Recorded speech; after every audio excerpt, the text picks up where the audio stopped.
কাইম ভাই যখন তৈরি করে এবং তৈরি করার পরে কাইম ভাইয়ের এই লোকটা যখন কেউ ওইখান থেকে টান দেয়, কাইম ভাইয়ের টান এটা রাখতে পারে এবং এটা 24-ও একই ঘটনা, আমি পারিনি। বিষয়টা একটু ব্যাখ্যা করবে? হাসনাত কাইমের সাথে যে ছেলেপেলেরা থাকে তারা সবাই ডানপন্থী হয়ে যায়। কেসটা তুমি ধরেই ফেলেছো। এখন বাম রাজনীতির যে লিমিটেশন, এইটাকে আমি আসলে অতিক্রম করার চেষ্টা করতেছি। দৃশ্যত মনে হচ্ছে যে আমি বামপন্থাকে ছেড়ে আসতেছি, ছেড়ে আসলেই আমি আসলে বোধহয় ডানপন্থার দিকে আসছি। আমি আজকে আমার অপরাধের জায়গায় যদি বলি, পার্টি তখন আমার কাছে জানতে চাইছে যে আসলে তুমি কোথায় কাজ করবা, অনার্স কমপ্লিট হইলে বা মাস্টার্স করলে তুমি কোথায় যাইতে চাও। আমি একদম পরিষ্কার করে পার্টিকে তখন চয়েস দিচ্ছি যে আমি খুলনায় যাইতে চাই বদলি শ্রমিক হিসাবে, পাটকলে আমি কাজ করতে চাই। রাষ্ট্রচিন্তার ডিক্লেয়ার্ড পলিসি হচ্ছে রাষ্ট্রচিন্তা যেতে চাই হচ্ছে সংবেদনশীল মধ্যবিত্তদের কাছে। কোন মধ্যবিত্তের কাছে? যে মধ্যবিত্ত পেট ভরে খাইতে পারে কিন্তু আসলে তার খাওয়ার পরে ভাল লাগে না। মিডিয়া এমন একটা মানে যুদ্ধর সে লড়াই করলো, তার চাইতে বেশি তারা আসলে মর্যাদা দিল, প্রশংসা করলো, উপরে তুললো এবং সে নিজেকে আসলে পড়ার আগে বোঝার আগে সে মনে করলো সে বোধহয় সত্যি সত্যি দেশের নেতা হয়েছে। আমাকে কেউ যদি দায়ী করে, আমার এই পরিপ্রেক্ষিত সবেত যদি দায়ী করে, তাইলে আমার প্রতি সুবিচার করা হবে। এরা যে জামাতের বি টিম এটা তো স্বীকৃত, এটা জানার পরে আপনি কেন তাদের কাছে গেছেন? আর আমার কাছে বিষয়টা হচ্ছে এরকম যে এদের মধ্যে যদি জামাতের পক্ষে কেউ থাকে তাইলে তার মধ্যে বিভ্রম আছে। কি সাক্ষ্য প্রমাণ আছে তোমার কাছে? একদিক থেকে লোভ, আরেক দিক থেকে ভয়। এই দুইটাকে আমার চাইতে অনেক দক্ষতার সাথে দেশি বিদেশি এজেন্সি এবং টাকাওয়ালারা কিংবা এবং জামাতে ইসলামী এবং আমার বন্ধুরাও সবাই মিলে এটাতে তারা সফল হয়েছে বলে এই পোলাপান ওইখানে গেছে। এনসিপির থেকে একটা খুব শক্তিশালী যুক্তি হচ্ছে বিএনপিও যে আমাদের সাথে ছিল। এটা একটা সুন্দর প্রশ্ন আপনার, আসলে খুব টেকনিক্যাল প্রশ্ন। ওরা যে বিএনপি করতে চায় ওটা তো বিএনপির চাইতে 3 নম্বর বিএনপি হবে।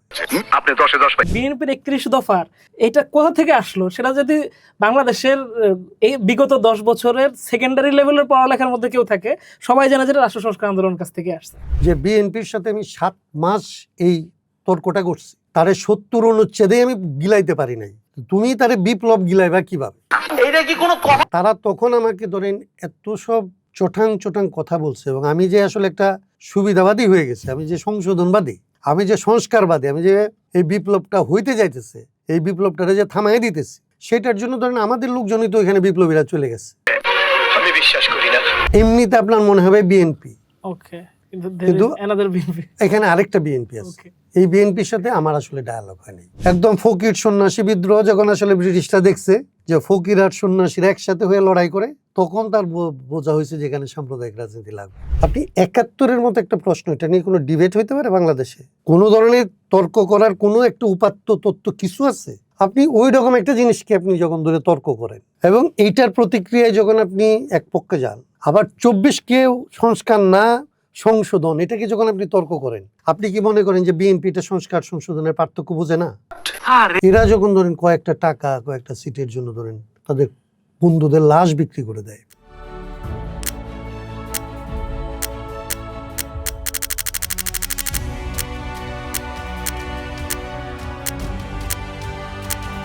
দর্শক, ঢাকা পেপারসের নিয়মিত পডকাস্ট সিরিজে আপনাদের স্বাগত জানাই। আমরা কিন্তু এই জুলাই মাস জুড়ে বিশেষ কয়েকটা পডকাস্ট নিয়ে আপনাদের সামনে হাজির হয়েছি। আজকে আমাদের সাথে আছেন খুব বিশেষ একজন অতিথি।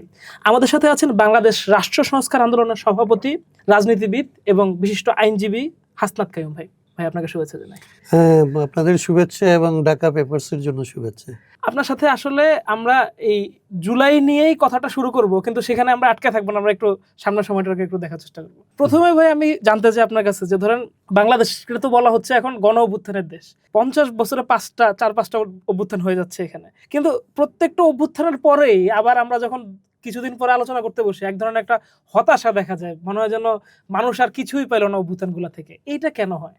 ওই যে 5টা হইলো মানে 5টা হয়, কিংবা এখনো আবার বলা হচ্ছে যে আসলে যারা কেউ কেউ বলতেছে না যে আমাদের প্রয়োজন অভ্যুত্থান পর্যন্ত যাইতে হবে। এটা হচ্ছে দুইটা সত্যকে সামনে আনে। এর একটা হচ্ছে যে যেই কারণে অভ্যুত্থান হয়, যেটা আসলে আরিফ আপনার প্রশ্নের মধ্যে বলছিলেন, যে যেই আকাঙ্ক্ষা থেকে মানুষ এই মানে ত্যাগটা করে, উত্থানটা যে কারণে ঘটে, কিছুদিন পরে দেখা যায় যে আসলে কজগুলি রয়ে গেছে, যে আকাঙ্ক্ষাটা তার পূর্ণ হওয়ার কথা সেটা পূরণ হচ্ছে না। তাইলে তার আবারও ওই একই সংকটের কারণে, একই সমস্যার কারণে আবারও তাকে আসলে এরকম একটা উত্থানের ভেতর দিয়ে যাইতে হয়।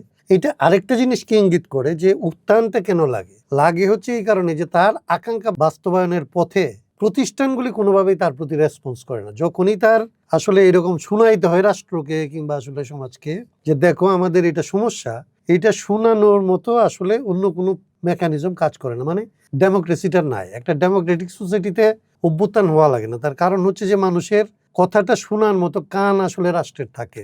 রাষ্ট্রের কান থাকাটাই হচ্ছে মানুষকে শোনার, এবং শুনে সে অনুপাতে আসলে অ্যাক্ট করতে পারার যে ক্যাপাসিটি, এটাই হচ্ছে একটা গণতান্ত্রিক ব্যবস্থা। কিন্তু যখন আপনার জনগণের মধ্যে তার কান্নাটা আপনার শোনার মতো কোনো জায়গা নাই, তার প্রতিবাদ প্রতিরোধ চিৎকার এটা শোনার কোনো মেকানিজম আপনার নাই, অথবা শুনতে পাইলে আপনি সে অনুপাতে অ্যাক্ট করার কোনো পদ্ধতি যখন আপনার নাই, তখনই আসলে এই অভ্যুত্থানটা বারবার ঘটে। কারণ তার শোনাইতে হলেই জোর করতে হয়, কান ফাটায় দিতে হয়, পর্দা ফাটায় দিতে হয়, নিয়ম ভেঙে ফেলতে হয়। সেই জন্য আমার কিন্তু কাছে মনে হয় ভাই ধরেন এই আমরা সাম্প্রতিক অভ্যুত্থানগুলোতে যেমন 90-এর পরে আমরা এক ধরনের একটা গণতান্ত্রিক বাতাবরণে প্রবেশ করলাম, আবার 69 71-এর মুক্তিযুদ্ধ, তো প্রত্যেকটারই একটা ধরেন দেখানোর মতো একটা ফল থাকে। তো 24-এর ক্ষেত্রে কি কিছুই দেখেন কি না, 24-এর ওই যে 2-3টা ফল, এক একটা জিনিস ইমিডিয়েট ফলটা হয় প্রত্যেকটা অভ্যুত্থান, যে এরপরেও মানুষ করে যে আমরা যারা আসলে আরো বেশি চাই তারা আমরা মনে করি যে আসলে কিছুই হইল না। হ্যাঁ, কিন্তু আবার একেবারে কিছু হয় না এরকম হইলে মানুষ আসলে অভ্যুত্থানে আসতো না। কি হয়, একদম মুখের উপরে যেটা থাকে, একদম চাওয়াটা যেরকম যে এটা থামতে হলে তার যা লাগবে এইটুকু হয়। 71-এ ধরেন যুদ্ধটা চাপায় দেওয়া হলো, 69-এ ধরেন 69-এ হইলো, তারপরে থামলো কেন, অভ্যুত্থানের পর একটা বিজয় আসলো কি, যে নির্বাচনের মধ্যে দিয়ে একটা সংবিধান সে পাবে, এরকম একটা নির্বাচন হইলো, বসতে দিল না, যুদ্ধ চাপায় দেবে। তাহলে যুদ্ধের পরে যেটা হইলো, যুদ্ধটা শুরু হইলো হচ্ছে তার একটা গণতান্ত্রিক সংবিধানের জন্য, কিন্তু যুদ্ধের পরে সে যুদ্ধ থামার মতো একটা জায়গায় আসলো, মানে সে নিজে আসলে স্বাধীন হয়ে পড়লো। ভূখণ্ডটা এমন একটা জায়গায় আসলো, তার ক্লেমটা এমন একটা জায়গায় দাঁড়াইলো যে তাকে আর এখন কেউ মেরে ফেলতেছে না, তাকে তো অস্ত্র নিয়ে আসলে দৌড়াইতে হচ্ছে না। তাইলে এইটার জন্য যেটা পাওয়া গেল এটা হচ্ছে একটা ভূখণ্ডগত স্বাধীনতা। 90-এ ধরেন আপনার নির্বাচন হচ্ছিল না, নির্বাচনের জন্য আপনি সামরিক শাসকের বাইরে আসতে পারতেছিলেন না, সামরিক স্বৈরাচারের বাইরে আসতে পারতেছিলেন না। কষ্টটা তো রয়ে গেছে, সংবিধানের মধ্যেই রয়ে গেছে, কিন্তু সেটা কি হইলো যে সামরিক স্বৈরাচারকে আসলে সামনে থেকে সরায় আপনি একটা গণতান্ত্রিক চেহারা দিতে পারলেন। তাইলে সামরিক স্বৈরাচারের বিরুদ্ধে যে আপনি লড়তেছিলেন সে সামনে থেকে অপস্ট্রিয় হয়ে গেল, অপস্ট্রিয়মান, সে নাই হয়ে গেল, আপনি মনে করলেন কিছু একটা পাইলেন। কিন্তু ওই কষ্টটা যেখান থেকে আসলে সামরিক তন্ত্র আসে, কিংবা আসলে ওই কষ্টটা যেখান থেকে আসলে আপনার উপরে কেউ যুদ্ধ চাপায় দিতে পারে, কিংবা ওই কষ্টটা যেখানে আসলে আপনার এই যে শ্রমিকদের কিংবা কৃষকদের অধিকারটা আসলে আপনি যে পান না, সেরকম যেমন 24-এ সে আসলে কি দৃশ্যমান হলো, আপনি যেটা 24-এ হচ্ছে যে নির্বাচন হচ্ছে না, মানে নির্বাচনের নামে একটা শাসক গোষ্ঠী বা একটা পরিবার রাষ্ট্রের উপরে বসে আছে, এবং সে গুম খুন হত্যা যা ইচ্ছা সে করতে পারতেছে, যা আদালতকে ব্যবহার করতেছে, সেনাবাহিনীকে ব্যবহার করতেছে, যা কিছু। তো সেইটাকে সে মানুষ মনে করতেছে এটাকে না সরাইলে সে পরের কথাটা আর বলতে পারতেছে না। তো প্রথমত এটা পায় যে আচ্ছা হাসিনা চলে গেছে, তাইলে তারপরে যে কথাটা বলবে, এই কথাটা বলার সময় এসে আসলে তাকে অনেকাংশে বিভ্রান্ত করার কাজটা হয়। এবং আমরা যারা বা রাজনীতিবিদ কিংবা আসলে যারা সমাজের এই গতিটা জানে যে আসলে কেন এটা হয়, তারা দেখতে পায় যে আসল কারণটা রয়ে গেছে। মানে কেবলমাত্র সামনে থেকে তার মুখোশটা চলে গেছে, বিপদের মুখোশটা গেল, দানবের মুখোশটা গেল, কিন্তু দানবের প্রাণটা রয়ে গেছে, এবং সেখান থেকে আবার দানবের উত্থান হবে। সে এইটার মধ্যে দিয়ে যাচ্ছে বলে আসলে বারবার এটা ফেস করতে হচ্ছে। আমি একটু আপনার কাছে আসি যে ধরেন আমাদের বাইরে ওঠার কালে আমরা যে ধরনের বাংলাদেশে দেখছি, সেইটারে আমি ব্যক্তিগতভাবে ধরেন আমার ভাঙাচোরার ক্ষেত্রে আপনার একটা বিরাট ভূমিকা আছে, বিশেষ করে রাষ্ট্র সংস্কার আন্দোলন বা রাষ্ট্রচিন্তার জার্নাল। আমরা যখনও ওই ধরনের কমফোর্ট জোনটা থেকে বের হইতে পারি নাই, তখন কিন্তু আপনি কথাগুলো বলতেছেন বা এইভাবে সংগঠিত করার জরুরতটা বুঝতে পারতেছেন, যেটা আমাদের তৎকালীন প্রথাগত বামপন্থীরা বুঝতে পারে নাই। আচ্ছা, এখন অভ্যুত্থান হইলো, এবং অভ্যুত্থানে আমরা দেখলাম যে যতগুলো পরিচিত মুখ তারা কোনো না কোনোভাবে আপনার সংস্রবে ছিলই, এটা একদম পরিষ্কার। সোশ্যাল মিডিয়ার সাম্প্রতিক সময় আপনি একটা আলাপ খেয়াল করতেছেন কিনা যে অনেকেই বলতেছে যে কি হাসনাত কায়েমের সাথে যে ছেলেপেলেরা থাকে তারা সবাই ডানপন্থী হয়ে যায়। এখন একে তো হচ্ছে যে ওই সময়টাতে ওই ধরেন আমি আজকে থেকে যখন 5-7-8 বছরের আমার আলোকের দৃষ্টিতে যা দেখি আর কি, সেখান থেকে যখন আপনারা দেখতেছি, আবার যখন এখন এসে যখন এইভাবে কথাটা বলা হয়, আমাদের নিশ্চয় ডানপন্থাকে বোঝাপড়ার মধ্যে এক ধরনের একটা ব্যাপার আছে। সবকিছু মিলে আমি এই বিষয়ে আপনার একটা নোট নেব। আচ্ছা, এটা প্রথমত হচ্ছে যে যখনকার সময়ের কথা তোমরা বলতেছো, তোমরা যখন বেড়ে উঠতেছো, কিংবা আমি গত 10-12 বছরের আমার যে ধরো চেষ্টা, যদি আমি 2012 থেকে ধরি, 2012 থেকে 2026 পর্যন্ত এই সময়টার মধ্যে আমার যা চেষ্টা, এই চেষ্টার মধ্যে একটা জায়গা হচ্ছে কমন, যে এইটা মনে হয় যে অনেকটা ডানপন্থার পক্ষে যাচ্ছি আমরা, কিন্তু আমরা আসলে বলতেছিলাম যে আসলে প্রো পিপল হওয়া, এবং এটা অনেকাংশে ওইভাবে পন্থা ধরে যারা বলে তারা এটাকে মধ্যপন্থার দিকে বলতে পারে। আমি ওইটা পর্যন্ত যখন আমি আসলে আমার অতীত, যেমন তুমি বলতেছো যে আমার অতীত কি, আমি একটা বাম পরিবার থেকে, একটা বাম বলয় থেকে, একটা বাম শিক্ষা থেকে বড় হয়েছি। এখন বাম রাজনীতির যে লিমিটেশন, এইটাকে আমি আসলে অতিক্রম করার চেষ্টা করতেছি। দৃশ্যত মনে হচ্ছে যে আমি বামপন্থাকে ছেড়ে আসতেছি, ছেড়ে আসলেই আমি আসলে বোধহয় ডানপন্থার দিকে আসছি।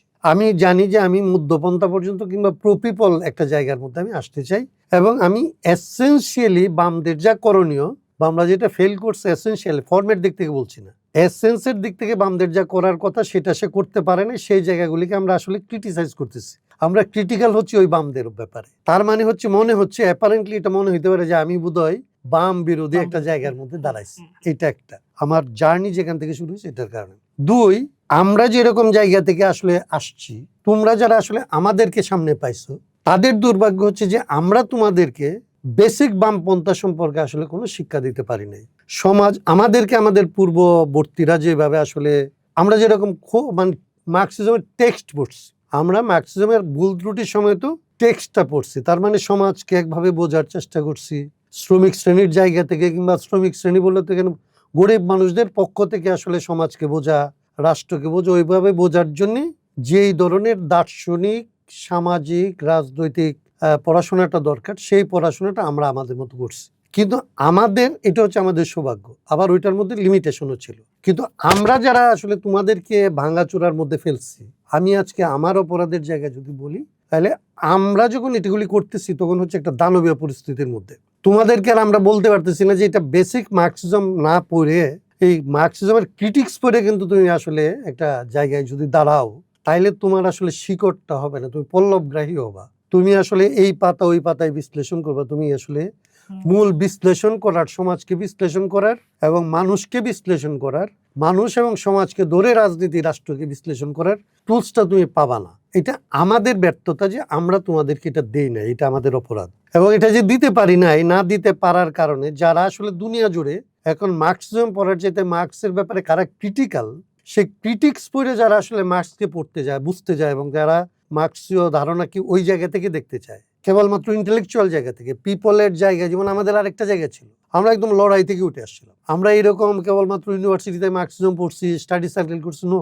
আমি আমার জীবনের একটা বড় সময় তো আমি জেলেদের মধ্যে, কৃষকদের মধ্যে, শ্রমিকদের মধ্যে, আমাকে ইউনিভার্সিটিতে যখন আমি বেরিয়ে আসবো, পার্টি তখন আমার কাছে জানতে চাইছে যে আসলে তুমি কোথায় কাজ করবা, অনার্স কমপ্লিট হইলে বা মাস্টার্স করলে তুমি কোথায় যাইতে চাও।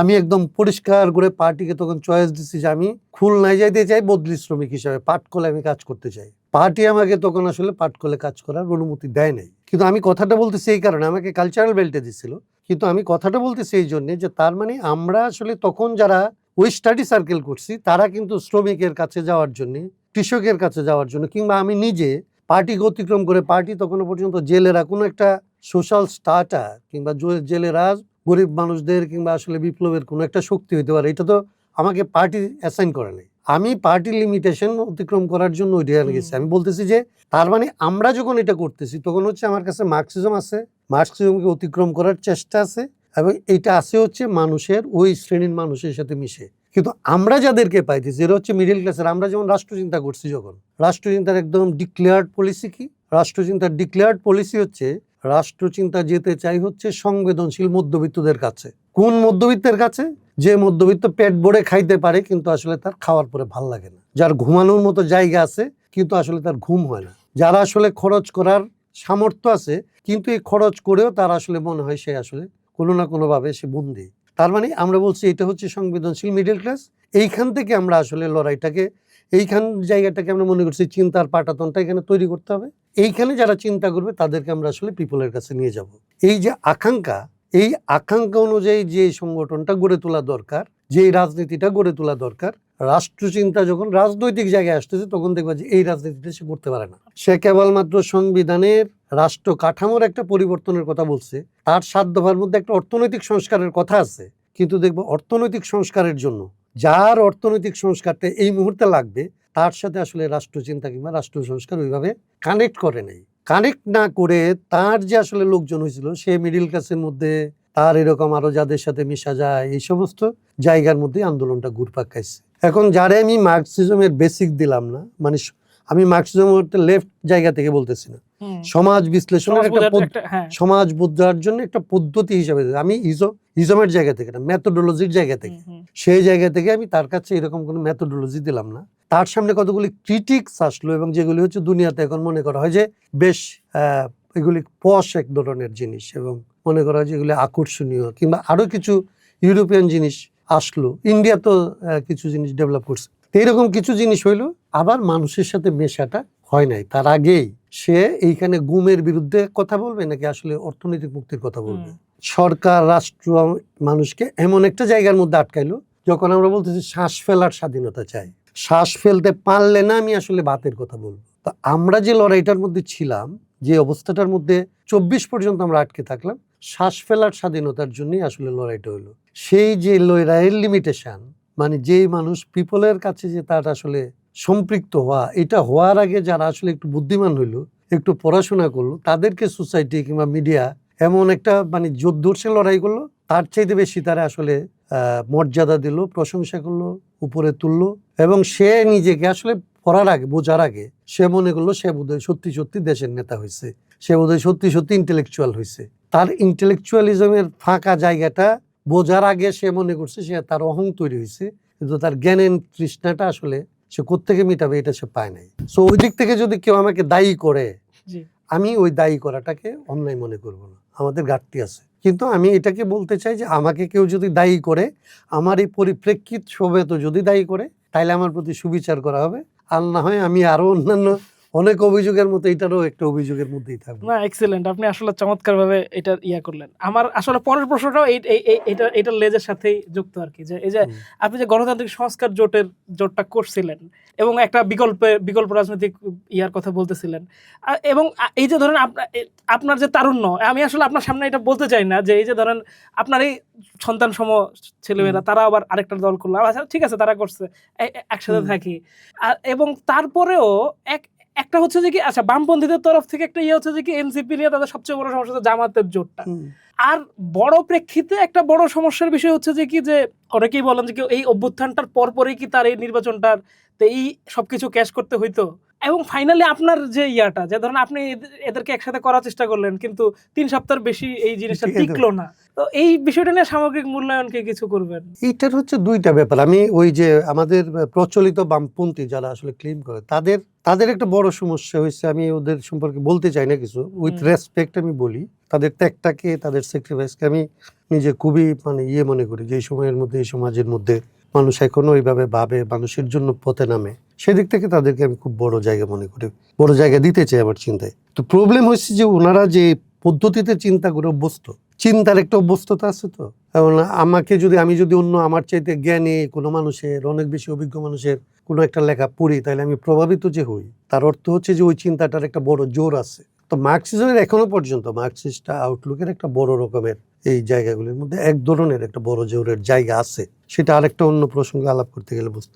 কিন্তু যেটা হয়েছে সোসাইটিতে এই পদ্ধতিগত একটা সমস্যা হচ্ছে কিভাবে আসলে মানুষের চিন্তাকে ফাইট করবে, এই জায়গাটা নিয়ে কোনো আলাপ হয় নাই। আমি মনে করি আমার চিন্তা সঠিক, তাহলে আরিফ হচ্ছে ভুল, আরিফকে যদি আমার পক্ষে যদি না আসে, তাহলে আরিফ গর্দভ, আরিফ আসলে বুঝতে পারে না, আরিফ মূর্খ, এরকম। তো আরিফের চিন্তার জার্নিটা কি, আরিফ কেন এইভাবে ভাবে, আরিফকে তাইলে ওই ভাবনা থেকে সরাইতে হলে আমার কি করতে হবে, চিন্তার এই লড়াইয়ের জায়গাটা বামপন্থীরা এখানে আসলে গুরুত্ব দেয় না। এটা না দেওয়ার কারণে মুখস্থ করে সে চিন্তা করছে, সেই জন্যে ইউরোপীয় কায়দায় এখানে সে পলিমিক্স করার চেষ্টা করছে, একদম তাদের লিটারেচার যেরকম, তারা যেরকম এক একজনের সমালোচনা করছে, এই পদ্ধতির সমালোচনা বাংলাদেশের মানুষ নেয় কিনা সমালোচনা আকারে, এইগুলি ভাবার তাদের আসলে কোনো সুযোগ নেই। এইটা একটা হচ্ছে চিন্তার পদ্ধতিগত একটা সমস্যা। আরেকটা হচ্ছে যে বাস্তবত অন্যকে আসলে উইথ রেসপেক্ট, উইথ লাভ, এই এফোর্টটাকে আসলে গ্রহণ করার এই মানসিকতাটা তৈরি হয়েছে কিনা মার্কসিস্টদের, কিংবা আসলে এই পথে যারা চিন্তা করে তাদের এটা হওয়ার কথা, কিন্তু প্র্যাকটিক্যালি আমরা যখন দেখি তখন দেখি যে এটার মধ্যে আসলে অনেক ঘাটতি থাকে। সেইটার কারণে কি হয়েছে, এখানে ধরেন জামাতের বিরুদ্ধে লড়াই করতে হবে, এটা তো স্বীকৃত, জামাতের তার যে হিস্ট্রি, তার যে কালচার, তার যে পলিটিক্স, এটাকে ফাইট আউট করা ছাড়া তো এখানে ডেমোক্রেটিক পলিটিক্স হবে না, ন্যায়ের রাজনীতি হবে না, ন্যায়ের বোধই দাঁড়াবে না, মানুষের প্রতি ভালোবাসাই দাঁড়াবে না। ঠিক আছে, কিন্তু এই পথ থেকে মানুষকে সরানো, আমি আগে যেটা বললাম যে এইটা কি, যে ওর দিকে যাচ্ছে, যে হিস্ট্রিটা জানে না, কেন তাকে আসলে সে যে ঘৃণা ছড়ায়, তার রাজনীতির ভেতরে যে ঘৃণা আছে, তার ভালোবাসা যে মুখোশের মতো, এইটা কেন, এই ব্যাখ্যাটাকে না দিয়ে আমি যদি মনে করি আমার কাছে ব্যাখ্যাটা আছে, অতএব আরিফ যে চলে যাইতেছে, আমি ধরে নিচ্ছি যে আরিফও সমানভাবে এই বিষয়টা জানে হ্যাঁ, এবং জেনে তারপরে যাইতেছে, অতএব সে শয়তান। অতএব ওই পথে যে হাঁটা শুরু করছে, তাকে প্রথমেতেই তার বি টিম, সি টিম, দালাল খারিজ করে দিলে তো ভালো, খারিজের চাইতে বেশি ওরই দিকে ঠেলে দেওয়া, একেবারেই ওর দিকে ফেলে দেওয়া, যে যাতে ওকে, কেন আমার বিরুদ্ধে সমালোচনা হচ্ছে, আমি একটা যেটা আমি বোঝার চেষ্টা করছি যে ওদের সাথে যাওয়ার কারণে আমার সমালোচনাগুলি কি কি জায়গা আছে, এই প্রশ্নটার সাথে যেটা রিলেটেড, এটা আমি 1 মিনিটে বলি। অনেকের ধারণা হচ্ছে যে এরা যে জামাতের বি টিম, এটা তো স্বীকৃত, এটা জানার পরে আপনি কেন তাদের কাছে গেছেন। আর আমার কাছে বিষয়টা হচ্ছে এরকম যে এদের মধ্যে যদি জামাতের পক্ষে কেউ থাকে, তাইলে তার মধ্যে বিভ্রম আছে, তাকে আমি শিখাইতে পারিনি। আর যে আসলে এখানে আছে অলরেডি, জামাতের কাছে যাইতে চায় না, তাকে হেল্প করা দরকার যাতে জামাতের কাছে যাওয়া ফিরানো যায়। কারণ আমি যদি ধরি যে জামাত হচ্ছে বাংলাদেশের রাজনীতির জন্য একটা ক্ষতিকর শক্তি, তাহলে আমার দায়িত্ব হচ্ছে যে এই ক্ষতিকর শক্তিকে দুর্বল করা, তার মিত্রের সংখ্যা কমানো, তার ফলোয়ারের সংখ্যা কমানো, তার ফ্রেন্ড হইতে পারে এরকম মানুষ কমানো। আমার এইটা দায়িত্ব না যে সবাইকে গালি দিয়ে তার কাছে পাঠিয়ে দাও, আমার বাইরে যারা আছে সবাইকে ওইদিকে পাঠিয়ে দাও। সেই জায়গা থেকে আমার যে অ্যাপ্রোচ, আমি একদম মানে আমাদের রাজনীতির, যদি এটা বলা ঠিক হবে কিনা, কিন্তু আমি ধরি, আমি তারপরে এইটুকু বলি ইঙ্গিতে, যে অভ্যুত্থানের পরে রাষ্ট্র সংস্কার আন্দোলনের সাংগঠনিক জায়গায় এবং তার রাজনৈতিক জায়গায় যে বিরোধিতাটা সবচাইতে বেশি আসলে সে ফেস করছে, এটা হচ্ছে এই তরুণদের দিক থেকে। তরুণদের কিছু কিছু নেতা অথবা বুদ্ধিজীবী এইটা তাদের রাজনীতি থেকে এটা টার্গেট করছিল যে রাষ্ট্র সংস্কার আন্দোলন, এই সংগঠনটার আর থাকার দরকার নেই, এটা না থাকলে তাইলে এই যে চিন্তা, এটার মালিকানা তাদের হাতে যায়।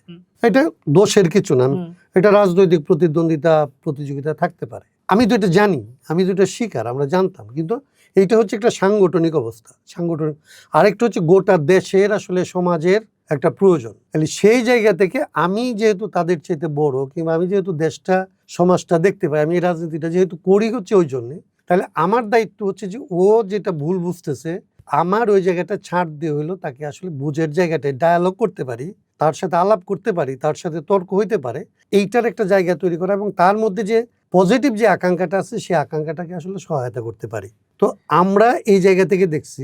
এখন যারা ওই মুখস্থ জায়গা থেকে দেখে যে জামাত হচ্ছে আসলে শত্রু, অতএব জামাতকে নিশ্চিহ্ন করে ফেলতে হবে, তার কমে আসলে এর সাথে যে কথা বলে, সে আসলে হচ্ছে জামাতেরই আরেকটা, মানে জামাতকে প্রশ্রয় দিতেছে। আর আমার নিজের অভিজ্ঞতা হচ্ছে যে 55 বছরে আমরা যে চিন্তাটাকে শেষ করতে পারি নাই, যে সাংগঠনিক সক্ষমতাকে শেষ করতে পারি নাই, একটা যুদ্ধের পরে আসলে যেটাকে আমি নির্মূল করতে পারি নাই, তাইলে তাকে নির্মূল করার পথটা আমাকে অন্য করে ভাবতে হবে।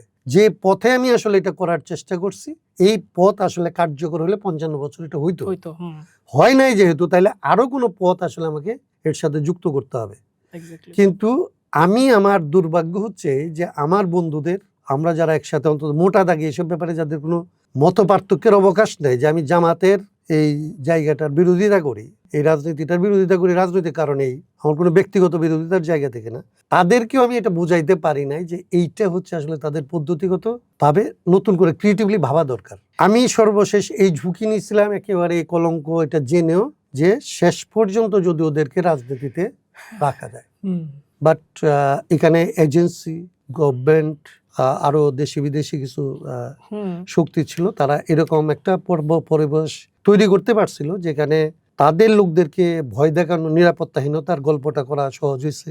তাদের টাকার প্রয়োজন নির্বাচনী রাজনীতির ক্ষেত্রে আরেকটা প্রশ্ন ছিল, আমি আলাপটা লম্বা করে ফেললাম, যে তাদের রাজনৈতিক দল করে ফেলতে হবে, দল করে আসলে নির্বাচনে ক্ষমতায় চলে যেতে হবে, না হয় আসলে অস্তিত্ব রক্ষা করতে পারবে না। এই যে একদিক থেকে লোভ, আরেক দিক থেকে ভয়, এই দুইটাকে আমার চাইতে অনেক দক্ষতার সাথে দেশি বিদেশি এজেন্সি এবং টাকাওয়ালারা কিংবা এবং জামাতে ইসলামী এবং আমার বন্ধুরাও সবাই মিলে এটাতে তারা সফল হয়েছে বলে এই পোলাপান ওইখানে গেছে, সবাই এটাকে আসলে এই প্রক্রিয়াটাকে হেল্প করছে। এখন ভাই সামনেটা কি দেখেন? মানে আমি এটা বলতে চাই কারণ ধরেন এনসিপি থেকে একটা খুব শক্তিশালী যুক্তি হচ্ছে বিএনপিও যে আমাদের সাথে ছিল এবং তারপরে তো এই বন্ধুত্ব ভেঙে গেছে, না, তা আমাদেরও আমরা বড় হইলে আমরা আর থাকবো না। এইগুলি হচ্ছে এইটা হচ্ছে রাজনীতি। যেমন এনসিপির ব্যাপারে আমি কোনো অভিযোগ করতে চাই না, কারণ এনসিপি রাজনীতি করে উইদাউট নোয়িং হোয়াট ইজ রাজনীতি। ওরা তো পলিটিক্স কি এটা জানে না। তো ও দাঁড়াইছে হচ্ছে একটা প্রতিবাদের জায়গা থেকে, একটা অন্যায় হচ্ছে, জুলুম হচ্ছে, তার বন্ধুকে চোখের সামনে একটা বৈষম্য হচ্ছে, এইটার বিরোধিতা করতে হবে। এটা তো ওর জন্য মানে এটা হচ্ছে জাস্ট ওর জায়গা থেকে যথেষ্ট অধিক। এবং একটা সময় পর্যন্ত এটাই পলিটিক্স, যুদ্ধের সময় যুদ্ধই পলিটিক্স, এই লড়াইয়ের সময় লড়াইটাই পলিটিক্স। কিন্তু লড়াই পর্যন্ত তো হচ্ছে একটা জিনিসকে অমান্য করা। পলিটিক্স তো হচ্ছে যে এইটা বদলে আমি কি করব যাতে আমার পরের জেনারেশনের এই বাচ্চাদেরকে আবার আমাদের ছেলেরা গিয়ে বন্দুকের সামনে দাঁড়াবে, আর আমি আবার যাদেরকে বন্দুক কিনে দিছি তারা আমার বাচ্চাদের উপরে গুলি করবে, সেই পরিবেশটা আমি রাখবো। আমি পলিটিক্স মানে তো এইটাকে আমি আসলে ইরেজ করবো, এটা থেকে কিন্তু দূর করব। এখন এই পলিটিক্সকে আমি বাচ্চাদের কাছ থেকে আশা করব? আমি তো এটা আশা করব না। আমি এই বাচ্চাদের সাথে পলিটিক্স নিয়ে ডায়ালগ করব। আমি তাদেরকে আসলে বোঝানোর চেষ্টা করব যে হোয়াট ইজ পলিটিক্স। তুমি আসলে যেখানে নাইমে গেছো এখানে তোমার উপরে মানুষের কত বড় আশা এসে দাঁড়াইছে এবং তোমার ভূমিকা কি হইতে হবে। তো বিএনপিকে দেখে, বিএনপির পলিটিক্স যদি মানুষ নিত তাইলে 17 বছর লাগতো না, তো ওদের জন্য অপেক্ষা করতো না কেউ। আমরা যারা হাসিনার বিরুদ্ধে লড়াই করতেছিলাম আমাদের প্রত্যেকের সাথে কেবল আমাদের দলের লোকজন ছিল, বিএনপির সাথে বিএনপির দলের লোক, আমার সাথে হয়তো আমার 12 জন, আরেকজনের সাথে হয়তো 50 জন। আমরা তো জনগণকে নামাইতে পারি নাই। জনগণ নামছে কখন? জনগণ নামছে হচ্ছে যখন আবু সাইদের মতো ক্যারেক্টার দেখছে, যখন দেখছে যে মরে যাবে কিন্তু সরে যাবে না ছেলেরা, সেই ছেলেদেরকে রক্ষা করার জন্য মানুষ নামছে। এদেরকে তো এরা তো নেতা হয় নাই কেউ, এদেরকে মানুষ এক্সিস্টিং যে লিডারশিপ এইটাকে ঘৃণা করে এটাকে বাদ দেওয়ার জন্য ওদেরকে নেতা মনে করছে। এরা মনে করছে ওরা বোধহয় নেতা, ওরা মনে করছে ওরা বোধহয় একটা পলিটিক্স করতে পারে, একটা দল করা মানে 5 জন মানুষ একসাথে হলে একটা দল হয়। এটা তো রাজনৈতিক দল হয় না। দল এবং রাজনৈতিক দলের যে পার্থক্য এটা যদি না বোঝা যায় তাহলে বিএনপি এবং পলিটিক্যাল পার্টির পার্থক্য তো বোঝা যাবে না। বিএনপি একটা দল, আওয়ামী লীগ একটা দল, এটা দুইটা পরিবারের কিংবা দুইটা গোষ্ঠীর আসলে যে কোনো দলের মতো একটা দল। বাংলাদেশের তো একটা পলিটিক্যাল ক্রাইসিস আছে, বাংলাদেশকে উদ্ধার করতে হলে পলিটিক্স লাগবে। এই পলিটিক্স, এইগুলি যে পলিটিক্স মনে করতেছে, দল করাকে যে পলিটিক্যাল পার্টি করা মনে করতেছে, এই জায়গাটার শিক্ষাটাই তো আসলে এই পর্দাটা তো সরাইতে হবে। সরাইয়া মানুষের দলটা কেমন, মানুষ কিরকম দল হইলে আসলে মানুষের সমস্যার সমাধান হবে, কিরকম রাজনীতি হইলে বাংলাদেশ আসলে তার ওই যে ব্রিটিশ আমলের থেকে যত ডুবছে, সে পলাশি থেকে ডুবতে তো এখনো সে মনে করে যে বোধহয় সে উদ্ধার পাইছে, উদ্ধার তো পায় না। তো ওই ডুবন্ত জায়গা থেকে সে বের হয়ে আবার সে বাংলার জায়গায় কখন ফিরবে, কোন পথে ফিরবে, এটা তো তার রাজনীতি। সেই রাজনীতিটা তো আমরা আলাপ করতে পারি নাই, পরিবেশ পাই নাই, সময় পাই নাই, বাচ্চাদেরকে আমরা দিতে পারি নাই। অথচ বাচ্চাদের উপরে অনেক বেশি আশা করে আমি নিজেও অনেক সময় দুঃখ করে বলছি যে এদের উপর অনেক সময় খারাপ, আমি রাগ করে ফেলছি অনেক সময়, এটা এরকম হয় পরিস্থিতি, কিন্তু এটা তো আমরা করতে পারি না। সেই জায়গাটাই আমি বলতেছিলাম, তুমি যেটা বলছো যে বিএনপির জায়গায় ওরা যদি মনে করে যে বিএনপি একটা পার্টি, তার মানে ও একটা বিএনপি হবে এবং 2 নাম্বার বিএনপি হবে। বিএনপি তো শুরু করছিল জিয়াউর রহমানের মতো একটা লোক, যার একটা ভিশন ছিল। বিএনপি হাতে নিয়েছিল খালেদা জিয়ার মতো একটা মানুষ, যে আসলে তার একটা সামন্ত ইগো ছিল, আমি মাথা নত করবো না। এরা তো 2টার একটাও রাখে না। এই ছেলেরা যদি বিএনপি করতে চায়, ওরা তো বিএনপি করতে চায়। তোরা যে বিএনপি করতে চায় ওটা তো বিএনপির চাইতে 3 নম্বর বিএনপি হবে। কারণ জিয়াউর রহমানের যে ভিশন, যুদ্ধ করার যে অভিজ্ঞতা, এবং খালেদা জিয়ার যে আসলে সামন্তীয় অন্তত মূল্যবোধ, আপোষ না করার যে সাহস, 2টার একটাও তো নাই তাদের, অলরেডি হারাই ফেলছে। তাহলে ও যদি বিএনপিও করে, এই বিএনপি দিয়ে তো ওই বিএনপিকে সে ফাইট করতে পারবে না। তো ওই জিনিসগুলি, ওই কমন আন্ডারস্ট্যান্ডিংটাই গড়ে ওঠে নাই। এখন এই বাচ্চাদের হাতে আমরা দেশ দিচ্ছি, আমাদের যেহেতু দুর্ভাগ্য, আমাদের নেতারা যেহেতু আসলে চরিত্রহীন, আমাদের নেতারা যেহেতু লোভী, আমাদের নেতারা যেহেতু খুব শর্ট টেম্পার্ড, কালকে আমি কিছু না হইলে মনে হয় আমার রাজনীতি বৃথা হয়ে গেল, এবং এইভাবে দল করতে পারলে, এইভাবে রাজনীতি করতে পারলে, পত্রিকায় আমার মুখ দেখা গেলে আমি যেহেতু মনে করি যে আমি নেতা হিসেবে সফল, এই যে মানদণ্ড ঠিক করছে রাজনীতির, এইটার কারণেই বাচ্চাগুলি এইভাবে ভাবে। ভাই আমি একটু বিএনপির কাছে আসবো, যে ধরেন এটা কেউ স্বীকার করুক আর না করুক, বিএনপির 31 দফার এটা কোথা থেকে আসলো, সেটা যদি বাংলাদেশের এই বিগত 10 বছরের সেকেন্ডারি লেভেলের পড়ালেখার মধ্যে কেউ থাকে,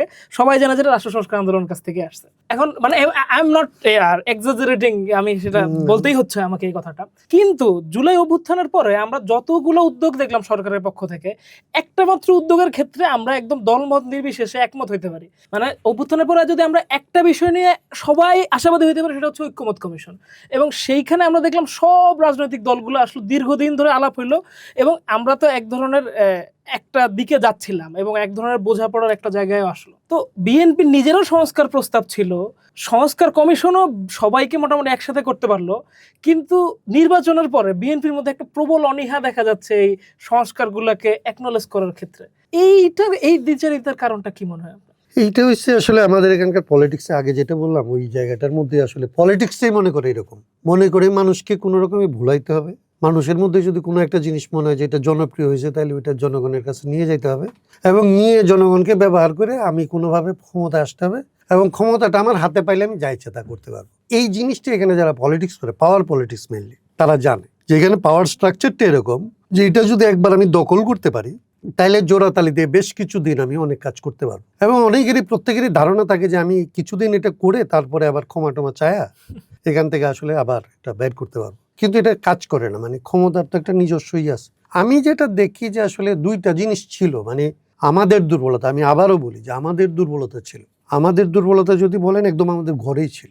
আমরা তো আমাদের রাজনীতিটাকে প্রথমত গণতন্ত্র মঞ্চের মধ্যে দিতে চাইলাম। আমরা গণতন্ত্র মঞ্চ করলামই এই কারণে যে আমরা বুঝলাম যে আমরা নিজেরা এই যে সংস্কারের আলাপ এটাকে আসলে জনগণের মধ্যে নিতে পারবো না। আমরা নিজেরা ওই রকম কত বড় সংগঠন হব তারপরে নিব, এটা হইলে আমি দেখি যে এইটা সময় লাগবে, মানে এটা দিয়ে ততদিনে আরেকটা অন্য প্রয়োজন দাঁড়াবে, এটাই থাকবে। সো আমরা এখানে কম্প্রোমাইজ করে গণতন্ত্র মঞ্চ করলাম। গণতন্ত্র মঞ্চ কিন্তু ইনিশিয়ালি আমাদের প্রায় 80% বিষয়কে তারা অ্যাকসেপ্ট করে, কিন্তু এগুলি হচ্ছে ধরেন কাগজে পত্রে লেখালেখির বেলায় তাদের তো ভোকাবুলারি আরেক রকম। আপনি পলিটিক্সে মানে ওইভাবে কাজ করলেও দেখবেন যে যার যা ভোকাবুলারি, যার পার্টির ওরিয়েন্টেশন যেরকম, যে যেভাবে বক্তৃতা করে, আমি এটা এগুলি বলা এখন আমার জন্য মানে আমি এক এক সময় লজ্জা লাগে। ধরেন আমার কাছে মনে হয় যে এটা বাইরে চলে যাচ্ছে। আমাকে আমাদের লোকজন, আমাদের সংগঠনের লোকজন আমাকে রাষ্ট্র সংস্কার আন্দোলনের ফোরামে যখন বসতাম তখন আমাকে তারা বলতো যে আপনি বক্তৃতা করবেন হচ্ছে গণতন্ত্র মঞ্চের নেতৃবৃন্দের জন্য, আপনি পিপলের জন্য বক্তৃতা করার কোনো দরকার নেই। তার কারণ হচ্ছে যে এটা কারো দোষ না, তার তো একটা অভ্যস্ততা আছে, তার কাছে তো এই শব্দ নাই, তার কাছে ভাষা নাই, তার কাছে এইভাবে কথা বলা যায় এটা নিয়ে সে ভাবে নাই। বরং 10 বছর ধরে আগে থেকে 20 বছর ধরে যে কথা বলে আসছে, যে কথা, সে আপনার কথাই নতুন করে কথা বলা তো তার জন্য আসলে দুইটা সংকট হয়। এক হচ্ছে এটা সে জানে না, বলতে পারে না। দ্বিতীয়ত মনে হয় তার সে সাই ফিল করে, সে আসলে মানে মনে করে যে তার নিজের জায়গা ছেড়ে দিচ্ছে, সে এটা পলিটিশিয়ানরা ছাড়তে চায় না। সো আমাদেরকে দেখেন মানে আমরা গণতন্ত্র মঞ্চের মধ্যে বহু রকমের লড়াইয়ের ভিতরে ছিলাম। এর একটা হচ্ছে যে আমরা নেতাদেরকেই আমাদের রাজনীতির ব্যাপারে একমত করে ধরেন আলোচনার টেবিল থেকে উঠলাম, বক্তৃতায় যখন যাচ্ছে, প্রেসের সামনে যখন যাচ্ছে তখন তার কথা বলে ফেলতেছে, মঞ্চের কথা থাকতেছে না। তাদের মধ্যে ধরেন ক্ষমতার দিকে যে যোগ, বিএনপি যখন আসলে দেখছে যে গণতন্ত্র মঞ্চ এক ধরনের একটু পপুলার একটা জিনিস হচ্ছে, মিডিল ক্লাসের মধ্যে এর একটা অ্যাকসেপ্টেন্স তৈরি হচ্ছে, একটা তৃতীয় জায়গার প্রতি মানুষের একটু পজিটিভ একটা, বিএনপি তো তখন হচ্ছে ধরেন ক্রাইসিস। দেখেন বিএনপির কাছে পলিটিক্স নাই, সে খালেদা জিয়ার মুক্তি, তারেক জিয়ার মুখ ছাড়া তার কাছে আর কোনো বক্তব্য নাই। 2 নাম্বার হচ্ছে যে সে একটা ট্যাগের মধ্যে আওয়ামী লীগ এবং আওয়ামী ফেলায় রাখছে তারে, জামাত বিএনপি, তার মিডিল ক্লাসের কাছে কোনো জায়গা নাই। আওয়ামী লীগ সমস্ত অপকর্ম করতেছে কিন্তু মিডিল ক্লাসে বিএনপি ঢুকতে পারতেছে না। সে হচ্ছে তখন কোনো না কোনোভাবে গণতন্ত্র মঞ্চকে তার সাথে লাগবে, গণতন্ত্র মঞ্চ মনে করছে তার ব্রিজ, এবং রাইটলি তারা এটা অ্যাসেস করতে পারছে। গণতন্ত্র মঞ্চের লোকজন যারা নেতৃবৃন্দ, তারাও বিএনপির এই আদর আপ্যায়নকে, আমি বারবার বলছি যে এগুলি পলিটিক্স না, পার্সোনাল রিলেশনশিপ এক জিনিস, পলিটিক্স আরেক জিনিস। পলিটিক্স ছাড় দেওয়া যাবে না। ওরা তো ধরেন এরা যে 31 দফায় আসলো তার আগেই তো গণতন্ত্র মঞ্চ ধরেন যুগপথে চলে যেতে চায়। কত রকমের ঝগড়াঝাটি এর ভেতরে হয়েছে এবং কি পরিমাণ ধরেন আমার ব্যাপারে ধরেন ওদের হয়তো অনেক গালিগালাজও থাকতে পারে, কি পরিমাণ ডিস্টার্ব করছে মেয়েদেরকে। বাট একটা সময় পর্যন্ত ধরেন যেটা হইলো যে অ্যাটলিস্ট বিএনপির সাথে, যেমন আমরা গণতন্ত্র মঞ্চকে বলছিলাম যে আমরা একসাথে আসবো, তাইলে ইলেকশন প্লাস একটা কিছু লাগবে, শুধু ইলেকশনের জন্য রাজনীতি করবো না।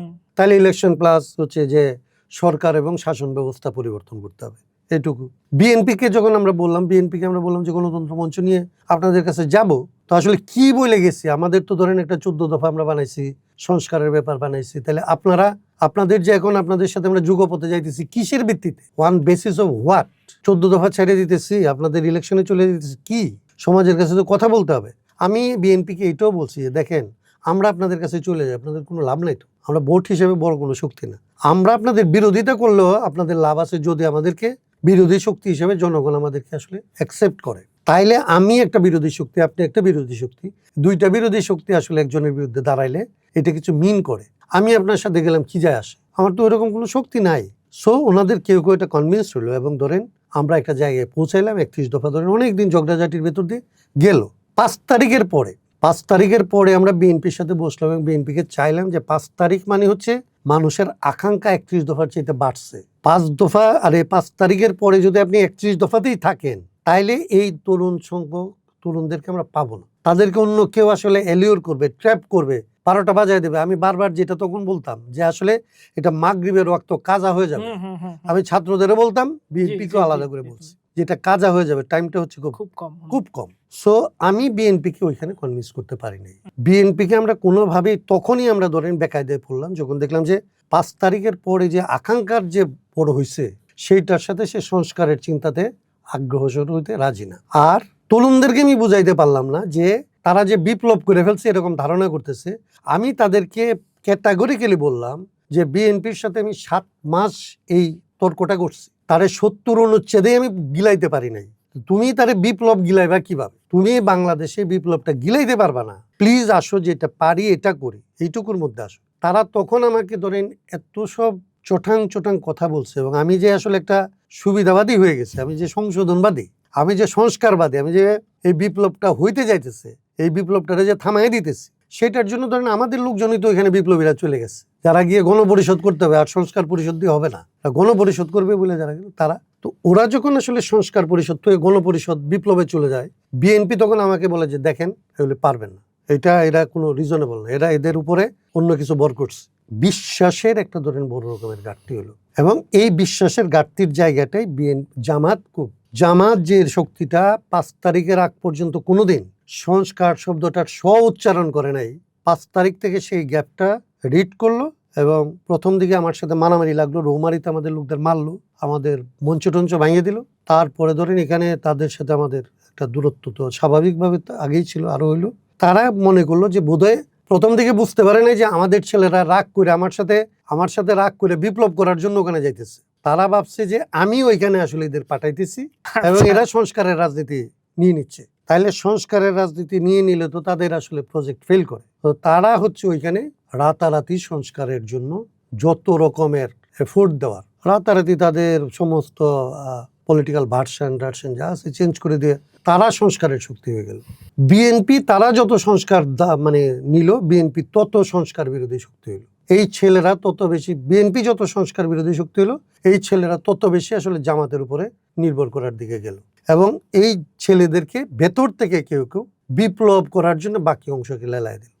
এই টোটাল প্রজেক্ট হচ্ছে কমপ্লিট করছে ওইভাবে। এখন বিএনপির তো এটা ধরেন এটা হচ্ছে তার ক্যারেক্টার। বিএনপি তো সংস্কার করবে না, বিএনপি তো পরিবারতন্ত্র করবে, বিএনপি ব্যক্তিতন্ত্র করবে। তার কাছ থেকে যতটা ধরেন আদায় করা যাইত, তাকে যতটা বাধ্য করা যাইত, সেই জায়গাটা থেকে আমাদের মধ্যে এরকম বিভিন্ন রকমের দুর্বলতা তৈরি হওয়ার কারণে আর জামাতের মতো একটা ঘৃণিত শক্তির কাছে আসলে সংস্কার যাওয়ার কারণে আমাদের দেশে তো এটা খুব স্বাভাবিকভাবে এরকম মানুষ আছে যে 71-এ ধর্ষণ করছে যারা, 71-এ গণহত্যা করছে যারা, তার কাছ থেকে সংস্কার কেন, বেহেস্ত দিল আমি নেব না, এরকম শক্তি আছে। তো সেই মানুষটা তো আমাদের সংস্কারের জায়গা থেকে অন্য আরো অনেক কারণ ছিল রাজনৈতিক শক্তির বসে যাওয়ার, যারা রিয়েলি পারতো, আমাদের যারা আসলে বন্ধু হইতে পারতো, এই সংস্কার আমরা যাদেরকে নিয়ে আসলে আদায় করতে পারতাম, যে জাতীয় যে ঐকমত্যটা থাকতে পারতো, যে টোনটা থাকতে পারতো, পলিটিক্যাল যে টোনটা আমরা সেট করতে চাইছিলাম, এইটা রাজনৈতিকভাবে এটা পারলাম না। আর 2 হচ্ছে সরকারে যারা আসলো তাদের তো কোনো হোমওয়ার্ক ছিল না, তারা কেউ জানে না সংস্কার কি, সংস্কারের রাজনীতি কি। তাদেরকে আমরা 12 তারিখ প্রথমে প্রেসক্রিপশন আকারে দিলাম যে এই জিনিসগুলি করেন, তারা মনে করলো আমাদের কাছ থেকে এগুলি তাদের শিখতে হবে। ওই তো ইগো আছে আরো, আমরা কে যে আমাদের কাছ থেকে। আমি বললাম যে আমরা কেউ না, কিন্তু আমরা 12টা বছর এই কাজটাই করছি রে বাবা। আমরা কেউ না, আমরা কেউ পণ্ডিত না, জ্ঞানী না, কিচ্ছু না, কিন্তু টানা 12টা বছর আমরা এই কাজটা করছি। সো আমাদের কাছ থেকে শুনলে আপনাদের কোনো ক্ষতি নাই, কিন্তু এইটাও তারা আমাদেরকে নিতে পারে না। তাদের কাছে মনে হয়েছে যে তাইলে আমাদের কথা, আমরা দেখেন যে জায়গাটায় পড়লাম, সরকার মনে করলো আমাদেরকে স্বীকৃতি দিলে তাদের আসলে পাণ্ডিত্য ক্ষমতা এগুলি কমে যায়। অভ্যুত্থান যারা করলো, নেতৃত্ব দিল, তারা মনে করলো যে এই প্রজেক্ট তাদের না হইলে তাদের রাজনীতি ভবিষ্যতে তারা সংস্কারের রাজনীতি করবে, তাহলে তো হাসনাত কায়েমকে মেনে তো এটা করতে পারবে না, তাহলে তাদের এটা লাগবে না। আর এইখানে যারা রাতারাতি ধরেন বিপ্লবের স্বপ্ন দেখে, অথবা যাদের বিপ্লবের রোগ আছে, দুইটাই হইতে পারে, আমি জানি না, স্বপ্ন হইতে পারে, বিশ্লেষণের ক্ষমতার ভুল হইতে পারে।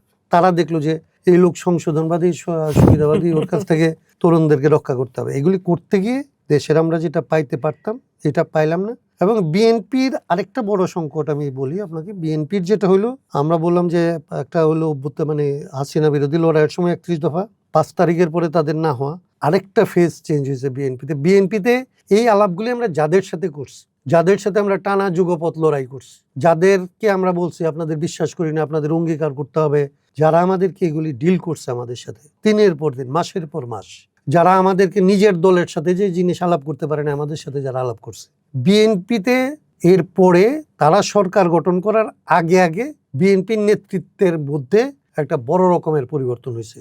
যারা আন্দোলনের নেতৃত্ব ছিল তারা আসলে সরকার পরিচালনার নেতৃত্বে নাই। যারা সংবিধান সংস্কারের আলাপ করতে আসলো 31 দফার আলাপের মধ্যে তারা ছিল না। সরকার হওয়ার পরে যারা আসলে সংস্কার পরিষদকে নাই করে দিল, তাদের সাথে আমরা আসলে আলাপ করে আন্দোলন শুরু করি নাই, তাদের সাথে আসলে আমাদের আলাপ হয় নাই। সো এমনিতে আপনার মনে হবে বিএনপি, ওকে, কিন্তু এখানে আরেকটা বিএনপি আছে। এই বিএনপির সাথে আমার আসলে ডায়ালগ হয়নি। এই বিএনপিকে আমি প্রথম ঐক্যমত কমিশনে পাইছি। আমি লড়াইয়ের ময়দানে যে বিএনপিকে পাইছি, যার সাথে আমি 31 দফা নিয়ে কথা বলছি, সে বিএনপি আর এই বিএনপি এক বিএনপি না। ইন্টারেস্টিং ভাই। আমরা একটু অভ্যুত্থানে আরেকবার একটু ফিরি। এখন ধরেন বাংলাদেশের বামপন্থী রাজনীতি তো পুরোপুরি হচ্ছে মার্কিন চুক্তির উপরে ভর করছে। আমি এখানে একটু লেম্যানের প্রশ্নটাই আপনাকে করতে চাই। ধরেন যখন জুলাইয়ের পরে আগস্ট এবং আগস্টের পরে যখন ডক্টর ইউনূসকে নির্বাচিত করা হইলো, মানে সবাই মিলে সারা দেশের মানুষই মনে করলো যে doctor Yunus is the best. এমনকি বদরুদ্দিন উমর, যিনি ডক্টর ইউনূসের বিরুদ্ধে একটা বই লিখে ফেলছেন, উনি পর্যন্ত বললেন যে এই মুহূর্তে সবচেয়ে ভালো চয়েসটা হচ্ছে এইটা। আর শুরু হওয়ার পরেও এই সরকারের প্রাথমিক বিভিন্ন দোষ ত্রুটির বিষয়গুলো আমরা আসলে ওই সামগ্রিকতা দিয়ে বোঝার চেষ্টা করতেছিলাম যে আসলে কিরকম একটা পরিস্থিতির ভিতর দিয়ে আমরা গেছি। কিন্তু আস্তে আস্তে আমরা একটু সন্দেহও করতে থাকলাম, এবং এইটার আসলে আর কোনোভাবে আটকে রাখা গেল না যখন এই মার্কিন চুক্তিটা করা হইলো। এবং এরকম অন্ধকারে মানুষজনকে গোপন রেখে শেষ পর্যন্ত আপনার কাছে কি মনে হয় যে এই যে ধরেন এই আওয়ামীপন্থীরা এবং আওয়ামীপন্থী বামপন্থীরা যে এক ধরনের একটা গুজব রটায় বা বলার চেষ্টা করে যে মার্কিন অর্থেই এখানে গণ অভ্যুত্থান হয়েছে, সেইটার মানে প্রমাণ দলিল হিসাবে দেখানো হয় এই যে মার্কিন চুক্তি। এবং বিএনপিরও আসলে খুব একটা আলাপ দেখা যায় না, জামাতও চুপচাপ, এনসিপিরও কথা নাই একটু। ভাই এটার হচ্ছে দুর্ভাগ্য। প্রথমত ওই যে থিওরিটার ব্যাপারে বলি যে যখন কেউ এরকম ঘটনাকে যখন আসলে ষড়যন্ত্র হিসাবে বলে, তখন আসলে ওরা জামাতের রাজনীতি করে। জামাত 71কে ষড়যন্ত্র বলে এখন পর্যন্ত 55 বছর পর্যন্ত। সো এর চেয়েতে মানে নিকৃষ্ট ধরনের বোঝাপড়া রাজনীতি সম্পর্কে হইতে পারে না। এটা হচ্ছে প্রথম কথা। দ্বিতীয়ত যেটা হচ্ছে যে মার্কিনীদের তো ধরেন বাংলাদেশের উপরে এখানকার জিও পলিটিক্সে বামপন্থী কিংবা সাধারণভাবে যারা রাজনীতি করে তারাও বোঝে যে সারা দুনিয়াতেই তার তো প্রভাব বিভিন্ন জায়গায় কমতেছে। প্রভাব যখন কমতে থাকে তখন মানুষ কোথায় কোথায় প্রভাব বাড়ায়, যেখানে দুর্বল, যেখানে আসলে সুযোগ আছে, যেখানে একটা ট্রান্সফরমেশন ঘটতেছে, সেখানে আপনি যদি মার্কিন সাম্রাজ্যবাদের একটা বা মার্কিন হইতেন, তাহলে আপনার দুনিয়াতে আপনার যে নজর, সেই নজরে যেখানে যেখানে আসলে একটা ট্রানজিশন চলতেছে, যেখানে আসলে দুর্বল, নড়াচড়া স্থায়ী হয় নাই, তো তার আগেই তো আপনি আপনার স্বার্থের জায়গাটা দেখতে যাবেন। এইটা হচ্ছে একদম কমন একটা কূটনীতি। সাম্রাজ্যবাদকে যদি বোঝাপড়ার প্রথম মানে কিছু একটা ওয়া কক দিয়ে যদি বোঝেন, তাহলে এটা হচ্ছে ওয়া ককর একটা জিনিস। সেকেন্ড আরেকটা জিনিস হচ্ছে যে ট্রাম্পের মার্কিন সাম্রাজ্যবাদকে বোঝা। ট্রাম্প যখন এটা করতেছে দুনিয়া ব্যাপী, তখন সে আসলে তার নিজে একটা নেতানিয়াহু, যেরকম ধরেন ইসরায়েলের মধ্যে ওতে মানুষ মনে করার তো কোনো জায়গা নাই আপনার, আপনি কোনো অর্থেই তাকে মানুষ মনে করতে পারবেন। ট্রাম্পও তো এরকম একটা জিনিস যে আপনি মার্কিন, এটা তো দুনিয়ার জন্য একটা এত বড় দুর্ভাগ্যের জিনিস যে পারমাণবিক শক্তিধর, এবং পারমাণবিক শক্তিধর শুধু না, এই দুনিয়াকে যারা বহুবার ধ্বংস করতে পারে এরকম শক্তিধর একটা দেশের জনগণ ট্রাম্পের মতো একটা লোকের কাছে আসলে এই ক্ষমতা দিচ্ছে। এবং সে তারপরে দুনিয়া জুড়ে ট্যারিফের নামে কি করছে, এটা হচ্ছে তার সুপ্রিম কোর্ট দেখছে যে আসলে এটা ট্যারিফের জায়গায় থাকতেছে না, এরকম একটা ব্যাপার। মানে এই দুইটা হচ্ছে এখানকার পরিপ্রেক্ষিত। 3 নাম্বার, এই সমস্ত দেশে যারা এই দায়িত্বটা নেয়, ধরেন আমাদের 111-এর গভর্নমেন্ট এখন কোথায়? 111-এর গভর্নমেন্ট তো প্রথম যখন আসছিল অনেকের কাছে খুব অ্যাকসেপ্টেড ছিল, বাট এইরকম যুগে এইরকম বিপদের মধ্যে যারা আসলে বিপ্লব ছাড়া জনগণের বাইরে থেকে কোনো অ্যারেঞ্জমেন্টের মধ্যে দিয়ে যারা ক্ষমতা দখল করতে, ক্ষমতায় দায়িত্ব পালন করতে আসে, তারা প্রথমেই ওদের কাছ থেকে আসলে একটা অনুমতি নেয় যে ভাই আমি ওখানে যাব কি, গেলে আসলে আপদ বিপদের কি হবে। ইউনূসের ব্যতিক্রম কিছু না। ইউনূস বরং আমরা যে ইউনূসের উপর নির্ভর করতে চাইছি, এখানকার মানুষ মনে করছে যে ইউনূসের সাথে আমেরিকার সম্পর্ক ভালো, কারণে সে ইমিডিয়েট মনে করছে যে তার ইমিডিয়েট রাইভাল হচ্ছে আসলে প্রথমত প্রতি বিপ্লবটা হইতে পারে আওয়ামী লীগের দিক থেকে, এবং এটাকে হেল্প করতে পারে ভারত। পাশের দেশে তাহলে ভারতকে মোকাবেলা করার জন্য তখন মনে করা হয়েছে তার ইমেজ, তার সম্পর্ক, এগুলি কাজে লাগবে। তো এটা তো আপনি ভাবছেন, তো এটা তো একপাক্ষিক না। ইউনুসকে যদি সে ধরেন জোর গলায় কথা বলার অনুমতি দিয়ে থাকে, তাহলে তো ইউনুসের জোরের জায়গাটা তো আপনি আমি না, কারণ ইউনুস তো পিপল থেকে উচ্চারিত কোনো শক্তি না, কোনো লিডারশিপ না, সে ইমপ্লান্টেড একটা জিনিস, বনসাই। তো যত বড় আমরা মনে করছি বিরাট বড় গাছ, আসলে তো সে বনসাই। তো বনসাই যে লাগাইছে, সে বলছে যে তুমি এটা করো ওইটা করো, এবং তার আগে তাকে এখানে কি কি করতে হবে তার জন্য খলিলুর রহমানকে এখানে পাঠানো হয়েছে। খলিলুর রহমান তো অ্যাপয়েন্টেড হয়েছে, এটা তো ক্লিয়ার। তাহলে অ্যাপয়েন্টেড হয়েছে, তারে পাঠানো হয়েছে, এই অ্যাসাইনমেন্টগুলি করা হয়েছে, কাজ করা হয়েছে, এবং যাওয়ার আগে তাকে এটা করতে হবে না, হয়তো যাওয়ার পরে প্রথম আসলে যে ভিকটিম হবে সেটা তো ইউনুস এবং তার অ্যাসোসিয়েটরাই হবে। সো এইগুলি হচ্ছে পরিপ্রেক্ষিত। কিন্তু আমরা যেটা পারি না, পলিটিশিয়ানরা যেটা পারে না, বিএনপি এটাতে গ্রিন সিগন্যাল দিছে, জামাত এটাকে গ্রিন সিগন্যাল দিছে। কেন দিছে? তার মনে হয়েছে যে 3 দিন আগে বা 10 দিন আগে, 1 মাস আগে যদি গ্রিন সিগন্যাল না দেয়, তাইলে এখনো পর্যন্ত সে নিরাপদ কিনা, ইলেকশন তার আসলে হবে কিনা। জামাতে ইসলামী তো হচ্ছে পরীক্ষিত বন্ধু, তাহলে তার ব্যাপার আলাদা। বিএনপি ছিল আসলে এরকম একটা টার্মোলিং সিচুয়েশনে যে সে পাওয়ারে আসতে পারবে কি পারবে না। তার জন্য যদি ইন্ডিয়ার উপরে নির্ভর না করে, তাহলে নির্ভর করতে হচ্ছে এখন আসলে ইন্টারিমের উপরে। আর ইন্টারিমের উপরে নির্ভর করা মানে হচ্ছে ইন্টারিম যার উপর নির্ভর করে আছে। সো এই চেইনটা, এইগুলি হচ্ছে আসলে আমরা যে সংস্কারের জায়গাটা করতে পারলাম না, সেগুলির সাথে এটা সম্পর্কিত। আমাদের তরুণরা সংগঠিত হওয়ার আগে, নিজেরা এটা বোঝার আগে আসলে নিজেদের এই জায়গাগুলির মধ্যে আমরা আটকা পড়ছিলাম, এটা চিহ্নিত করতে পারিনি। আমি 18 সাল থেকে 24 সাল পর্যন্ত 2 বার এরকম জিনিসের মধ্যে আমার 2টা রিপিটেড এক্সপিরিয়েন্স আছে। আমরা নূরদেরকে একবার রেডি করছিলাম, রেডি করার পরে আমি দেখছি এজেন্সি যখন টান দেয়, রাষ্ট্র যখন টান দেয়, আমি যতই, আমার অনেকে বলেন ওই যে আপনারা বলছে যে কাইম ভাইয়ের লোক এরকম হয় কেন। কাইম ভাই যখন তৈরি করে এবং তৈরি করার পরে কাইম ভাইয়ের এই লোকটা যখন কেউ ওইখান থেকে টান দেয়, কাইম ভাইয়ের টান এটা রাখতে পারে, এবং এটা 24-ও একই ঘটনা, আমি পারিনি। এবং এই চুক্তির ব্যাপারে বামপন্থীরা যেটা বলতেছে, এখানে একটা কথা বলে আমি শেষ করি। বামপন্থীদের এই মোটা দাগে এটা ঠিক আছে, এই বিরোধিতা করতে হবে, আমরাও এটার বিরোধিতা করি। কিন্তু আমি মনে করি যে এই বিরোধিতাটা ওই জামাতের ব্যাপারে যেরকম বলছিলাম, যে আমি কিভাবে করলে এই বিরোধিতা কার্যকর বিরোধিতা হবে। একটা হচ্ছে পোস্টার দিলাম, স্লোগান দিলাম, বিরোধিতা করলাম, কিন্তু আমি জানি যে এটা আমি ঠেকাইতে পারবো না। আরেকটা হচ্ছে যে আমি জানি আমাকে এটা ঠেকাইতে হবে, এই দেশটাকে রক্ষা করতে হলে। তাইলে সেই পলিটিক্সটা না করে শুধুমাত্র এটার বিরোধিতা করার নাম যদি পলিটিক্স করা হয়, তাহলে এরকম আরো অনেক চুক্তির আন্ডারে আমরা পড়বো এবং আরো অনেক খারাপ জায়গায় পড়বো। একটা আলাপ করতে চাই ভাই, সেটা হচ্ছে যে এই যেটা আপনি বলতেছিলেন যে জুলাইয়ের আগে আপনারা বেশ কয়েকটা চেষ্টা করছেন, জুলাইয়ের পরেও করছেন, যে বিভিন্ন দলগুলোকে একসাথে করার, বিভিন্ন সংগঠনগুলোকে একসাথে করে এক ধরনের আলাপ আলোচনার। কিন্তু এই যে নতুন সরকার আসার পরেই আমরা দেখতেছি যে কি বিএনপি এখন তার পুরাতন মিত্রদের সাথেও টুকটাক দেখা সাক্ষাৎ করতেছে। আবার নিজেদের মধ্যে যে বিএনপির কথাটা বললেন, আমি খুব ভালো করে জিনিসটা বুঝতে পারলাম। তো কিন্তু এই সবগুলো আলাপেই আমরা দেখতে পাচ্ছি যে খুবই একটা বস্তুগত ভাগাভাগির আলাপ, কে কোন পোস্টে যাচ্ছে, কে কত নিকটে যেতে পারছে, এমনকি এটা বামপন্থী যে 2-একটা মিত্র নতুন বিএনপি হয়েছে তাদের ক্ষেত্রেও দেখা যাচ্ছে আর কি। তো এই সবকিছু মিলে আপনার কাছে কেন মনে হয় যে আবার আমরা এটার ভিতরে ঢুকে গেলাম কেন? এটা একদিক থেকে, 2 দিক থেকে আমি এটাকে দেখি। একদিক থেকে আমি দেখি এটা দুর্ভাগ্য হিসাবে, জি, যে দুর্ভাগ্য দেখেন এত বড়, মানে বাংলাদেশে আমি আস্তে আস্তে ভাবতেছিলাম 71-এর পরে আমরা সবচেয়ে বড় সুযোগটা মিস করলাম এবার। 71-এর পরে এত বড় সুযোগ আমাদের আর আছে না, এটা আমরা মিস করলাম, অনেকাংশে মিস করলাম। আমরা পাইলাম শুধু হাসিনাকে বিদায় করা। এই কাজটা যারা করতে পারতো, এখানে যে ভূমিকাটা নিতে পারতো, ধরেন এই এস্টাবলিশমেন্টের জন্য যারা কাজ করে, তারা কি করছে দেখেন বাংলাদেশকে। একটু ইয়েটা বলে আমি তারপর শেষ করি। তারা বাংলাদেশে 24 হয়েছিল কেন? 24 হয়েছিল তার যে আসলে বিরোধের যে জায়গাগুলি ছিল, বিভাজনের যে জায়গাগুলি ছিল, এইটাকে সে আসলে দূর করে ফেলছিল। তরুণ কয়েকটা ছেলের দিকে তাকায়া, যার কোনো পলিটিক্যাল লিগাসি নাই, যে ফ্রেশার, যার উপরে নির্যাতন হয়েছে, তার উপরে ঝাঁপায় পড়ে তার যত ধরনের বিরোধ ছিল জাতিগত, মানে এই ভূখণ্ডগত, সেই বিরোধগুলি মিটায় আমি এইটার বিরুদ্ধে দাঁড়াইতে পারছি। তার মানে যখন আমরা ঐক্যবদ্ধ হয়েছি, তখন আমরা কিছু অ্যাচিভ করছি। এটা তো ভয়ের কারণ। এই শিক্ষা হচ্ছে খুব পুরনো শিক্ষা, মানে যখন এক হয়ে যায় তখন এটাকে ভাগ করতে হয়। একদম ফকির সন্ন্যাসী বিদ্রোহ যখন আসলে ব্রিটিশরা দেখছে যে ফকির আর সন্ন্যাসীরা একসাথে হয়ে লড়াই করে, তখন তার বোঝা হয়েছে যে এখানে সাম্প্রদায়িক রাজনীতি লাগবে। বাংলাদেশ যখন আসলে 24-এ ঘটনাটা ঘটছে, তখন এখানকার এস্টাবলিশমেন্ট বুঝছে যে এই যে ঐক্যের ধারণা, যেটা নিয়ে আমি সারাক্ষণ চিৎকার করতেছিলাম, যে একটা সমঝোতা লাগবে, সমঝোতা লাগবে, সমঝোতার ভিতরে থাইকে আমাদের এই কাজগুলি শেষ করতে হবে। সমঝোতা ভেঙে পড়লে আমাদের এটা থাকবে না। তো আমি যেরকম চিৎকার করতেছিলাম সমঝোতা লাগবে, তো ওরা তো জানে যে সমঝোতাটা ভেঙে দিতে হবে। তাহলে কি হয়েছে বাংলাদেশে?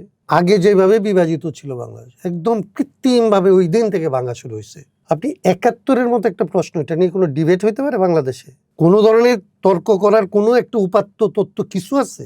আপনি ওই রকম একটা জিনিসকে আপনি যখন ধরে তর্ক করেন এবং এইটার প্রতিক্রিয়ায় যখন আপনি এক পক্ষে যান, আবার ২৪কে সংস্কার না সংশোধন, এটাকে যখন আপনি তর্ক করেন, আপনি কি মনে করেন যে বিএনপি এটা সংস্কার সংশোধনের পার্থক্য বোঝে না? আমি মনে করেন যে বিএনপি জানে না কেন সংস্কার করতে হবে, কেন করতে হবে, সংশোধনের গল্প কেন করতে হবে, কেন সংস্কার পরিষদে এইটা না দিয়ে যে ধরেন সালাউদ্দিন সাহেব যে চিৎকার করে যে এটা বৈধ বৈধ না, এইগুলি এই পার্থক্য ওনারা জানে না? খুব ভালোভাবে, আমার চেয়ে বেশি জানে। ওনারা যেটা জানে যে এইরকম অপ্রয়োজনীয় তর্কের মধ্যে দেশকে ভাগ করে ফেলতে হবে। যখন কেউ মুক্তিযুদ্ধকে আসলে গালি দেয়, ৭১কে গালি দেয়, তখন কেউ ৭১-এর পক্ষে দাঁড়ায়, ২৪কে গালি দেয়। ২৪কে যে গালি দেয় সে ৭১ মানে ২৪-এর পক্ষে যে দাঁড়ায়, হেজিব যে আপনি ৭১ এবং ২৪ দুইটা জিনিসকে একসাথে ধারণই করতে পারেন না। এবং যখন এটা ঘটাইতে পারলো, যে আমাদের নুরুল কবির ভাই বলল যে আসলে রুমাল চাইপে গিয়া মানুষ বিএনপির ভোট দিছে, তার চাইতে জঘন্যভাবে ডাবল রুমাল চাইপে গিয়ে আরেকটা অংশ বিএনপিকে ভোট দিছে, যে চাঁদাবাজরে দিবই না, একটা নদী খুঁড়ে দিবই না, একটা ইয়ে আছে। তো এই যে দুই ভাগে ভাগ করতে পারা, এই যে দুই ভাগে নিয়ে যাওয়া, এইটার কাজটা এস্টাবলিশমেন্ট এদেরকে দিয়ে করাইতে পারছে। তার জন্য বিএনপিতে একটা নিউ লিডারশিপ লাগছে, জামাতে একটা ধরে নিয়ে লাগছে, এনসিপির এরকম ঘটনা লাগছে, এখানে হত্যাকাণ্ডের মতো ঘটনা লাগছে, এবং এখানে ভয়ের মানে একটা পরিস্থিতি তৈরি করতে হয়েছে।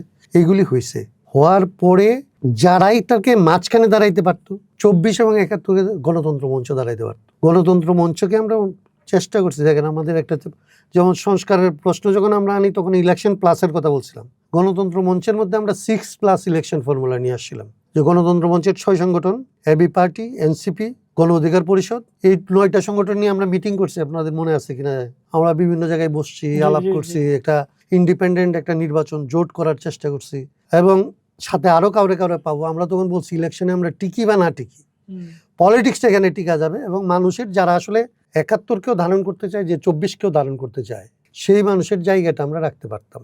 এই জায়গাটা এখান থেকে ধরেন দুইটা দল মিলে টানাটানি করে এটা শেষ করছে। করার ভেতর দিয়ে তাইলে গণতন্ত্র মঞ্চের মতো ধরেন আপনি যাদেরকে মনে করবেন যে কম্পারেটিভলি ভালো এলিমেন্ট, তো তারা যখন ধরেন অতি সামান্য না দৃশ্যমান কোনো কিছু পায় না, এরকম জিনিসের জন্য গিয়ে ধরেন যখন বিক্রি হয়ে যায়, কিংবা ধরেন তরুণরা যারা আসলে বন্দুকের সামনে বুক পাইতে দিয়ে দাঁড়াইছে, এরা যখন ধরেন কয়েকটা টাকা, কয়েকটা সিটের জন্য ধরেন তাদের বন্ধুদের লাশ বিক্রি করে দেয়, এখনো হাসপাতালে মানুষ অসুস্থ, তাদেরও আকাঙ্ক্ষাকে যখন ধরেন নাই করে ফেলে, মাঝখানে বয়স্ক আমাদের মতো যারা লোকজন, আমার চেয়ে সিনিয়র, তারা যখন ধরেন একটা সিট, একটা কি, এগুলির জন্য আসলে নাই হয়ে যায়, তখন যেটা হয়েছে যে বাকি এদের সাথে যারা ছিল অধিকাংশ এই লোভেই ছিল, ভাই আমার একটা সিট দিবেন, ভাই আমার একটা।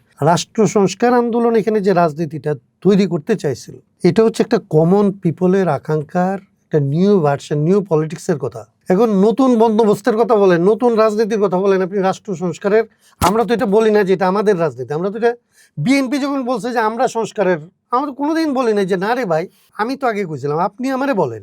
আমি কোনোদিন এসে বলছি যে আমরা রাষ্ট্র সংস্কার থেকে এই নতুন রাজনীতি, নতুন বন্দোবস্ত, এটার কথা বলছি। আমরা চাইছি যারা যারা এটাকে অন করেছে নিয়ে যাক না মালিকানা নিয়ে গেলে আমরা ভাবছি যে এটা সিকিউর। আপনি যখন মনে করবেন যে এটা আপনার চিন্তা, তখন আপনি এটা বাস্তবায়ন করা সহজ। আমরা ওই জায়গা থেকে ভাবছি। এখন গণতন্ত্র মঞ্চ এই জায়গা ছেড়ে দিচ্ছে, তরুণরা এই জায়গায় ছেড়ে দিচ্ছে। তার চাইতে এখন যাদেরকে বিএনপি এখন আজকে ধরেন জামাতের বিরুদ্ধে তারা মনে করতেছে রাজনীতি করা লাগবে, তাহলে কাদেরকে ডাকছে যুগপথের নামে?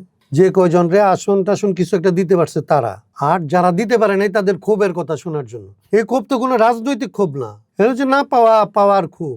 এবং বিএনপি খুব ভাগ্যবান যে ধরেন ওদের মধ্যে সবচেয়ে অগ্রসর যাদেরকে, তাদেরকে যত সামান্য দিয়ে সন্তুষ্ট করছে, বাকিদের চাওয়ার পরিমাণও তো ধরেন কোনো, এটা অপমানজনক একটা ব্যাপার হবে তো, কিন্তু এটা নিয়ে যাচ্ছে। আমাদের বাইরে আমার জানা মতে কেবল জেএসডি আমাদেরকে ডাকেই নাই, জেএসডি কে ডাকছিল তারা যায় নাই, আরেকটা বোধহয় ইসলামী কোনো একটা পার্টি, সেটা মনে হয় তার সাথে কোনো ব্যাপার। আমার জানা মতে কেবলমাত্র জেএসডি রাজনৈতিক একটা কারণে, এই সংস্কারের প্রশ্নে কোনো রকমের ইয়া না থাকার কারণে তারা হয়তো যায়নি। এটা হচ্ছে আরেকটা দুর্ভাগ্যের ব্যাপার। কিন্তু আমি যেটা বলতেছিলাম, আমি দুর্ভাগ্যের কথা বলে শেষ করতে চাইছিলাম, কথাটা শেষ করতে চাইছিলাম যে এটা সৌভাগ্যেরও ব্যাপার। সৌভাগ্যের ব্যাপার হচ্ছে সব পরীক্ষিত হয়ে গেছে। জামাত পরীক্ষিত ৭১ থেকে, বিএনপি পরীক্ষিত ছিল 90s পর থেকে ধরেন 2000-এ এসে পরীক্ষা হয়েছিল, এইবার তাদের সুযোগ ছিল এই পাপ থেকে আসলে স্খলন করার। আমি তাদের বলছিলাম 50 বছরের জন্য আবার বিএনপি এখানে রাজনীতিতে আসলে সে এক ধরনের একটা নিতে পারে, তো তারা এটা মিস করছে। এখানে যারা ধরেন সকল বামপন্থীদের চাইতে একটু অগ্রসর বাম হিসাবে গণতন্ত্র মঞ্চের মধ্যে যুক্ত হয়েছিল, তারা তাদের আসলে লোভের মানদণ্ডটা প্রকাশ করে ফেলছে। সো বাংলাদেশের মানুষের আসলে সত্যি সত্যি নতুন নেতৃত্ব, নতুন রাজনীতি, নতুন চিন্তা করার জায়গাটা একদম মানে তার সামনে আর কোনো পর্দা নাই, ওপেন। ওই দিক থেকে এটা আমি মনে করি সম্ভাবনা। যেটা বলছেন না, আমার যারা গালিগালাজ করে কিংবা ওরকম দাবি করে, আমি মনে করি আপনাদের জেনারেশনের জন্য দুইটা পরামর্শ আমার, যে আমাদেরকে গালিগালাজ করেন এটা কোনো ব্যাপার না, আপনারা নিজেরা একটু পড়েন, সমাজের মানুষের সাথে মিশেন, এবং সামনের দিন আপনাদের, আমি মার্ক্সবাদী আর নাই এখন, কিন্তু মার্ক্সকে একজন লোক হিসাবে মানে মানুষ হিসাবে, জ্ঞানী পণ্ডিত লোক হিসাবে ধরেন আমি বাংলাদেশের এই তরুণদের জন্য বলি, মার্ক্স যেরকম সর্বহারাদের জন্য বলছিল যে ওর আর হারানোর কিছু নাই, শুধুই সামনে মানে শৃঙ্খলটা ছাড়া আর হারানোর কিছু নাই। বাংলাদেশের তরুণদের যারা আসলে এখন এই সমস্ত জিনিসের ব্যাপারে যারা মোটামুটি এখন একটু কেবল চোখ আছে, তাদের আর কারো উপরে ধরেন ভরসা করার কিছু নাই। তার সামনে দুনিয়াটা জয় করা ছাড়া, বাংলাদেশটা জয় করা ছাড়া তার সামনে আর কিচ্ছু নাই। সে কেবল আসলে বাংলাদেশটা জিতবে, সে যদি পড়াশোনা করে, একটু মানুষকে ভালোবাসে, এবং বাংলাদেশের জন্য আসলে কি দরকার এটা শুধু যদি সে নিজের জায়গা থেকে, বিবেকের জায়গা থেকে ভাবে, বাংলাদেশ খুব দ্রুত আসলে চেঞ্জ হবে। ভাই আপনাকে অনেক ধন্যবাদ আসলে আজকে আমাদেরকে সময় দেওয়ার জন্য। খুবই চমৎকার একটা আলাপ আমরা করতে পারলাম। তবে যেটা বুঝতে পারতেছি যে আমাদের আসলে এই আলাপগুলো সামনের দিনেও করতে হবে, এবং আপনাকে নিশ্চয়ই আমরা এই ধরনের আলাপগুলোতে পাবো। ধন্যবাদ সবাইকে, এবং যারা যদি শুনেন আর কি, যারা তাদেরকে আগাম শুভেচ্ছা জানাই রাখলাম। ধন্যবাদ আপনাদেরকেও। দর্শক, আমরা আসলে খুব চমৎকার একটা আলাপ আজকে উপভোগ করলাম, এবং এই ধরনের আলাপগুলো কিন্তু আমরা নিয়মিত করতে চাই। এই আলাপগুলো নিয়মিত দেখার জন্য ঢাকা পেপারসের সাথেই থাকুন।